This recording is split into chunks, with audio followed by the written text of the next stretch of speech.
இன்றைக்கி பிரேக்ஃபாஸ்ட்டுக்கு ஒரு சூப்பரான கருப்பு கவுனி அரிசி வச்சு எப்படி இட்லி தோசை செய்யுதுன்னு பார்க்கலாம். நான் 2 கப்பு கருப்பு கவுனி அரிசி எடுத்திருக்கேன். 1 கப்பு இட்லி அரிசி, அப்புறம் 1/2 கப்பு பச்சரிசி ஆட் பண்ணியிருக்கிறேன். 1/2 கப்பு உளுந்து, ஒரு 1/2 ஸ்பூன் வெந்தயம். இதை நல்லா மிக்ஸ் பண்ணிவிட்டு வாஷ் பண்ணிக்கோங்க. 4-5 வாட்டி நல்லா வாஷ் பண்ணி தூசிலாம் போன பிறகு ஒரு 5 மணி நேரம் ஊற வச்சுக்கலாம். இப்போ ஊறின இந்த அரிசி வந்து நம்ம மிக்ஸி ஜாரில் போட்டு இல்லைன்னா கிரைண்டரில் அரைச்சிக்கலாம். நான் கிரைண்டரில் தான் இன்றைக்கி அரைக்கிறேன்.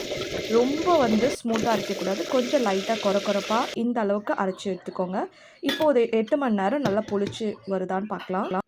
இப்போ சூப்பராக புளிச்சு வந்திருக்கு பாருங்கள். சூப்பராக இந்த வெயிலுக்கு சீக்கிரமாக புளிச்சிடும். நான் 5 மணி நேரம் வெளியில் வச்சாலே போதும்.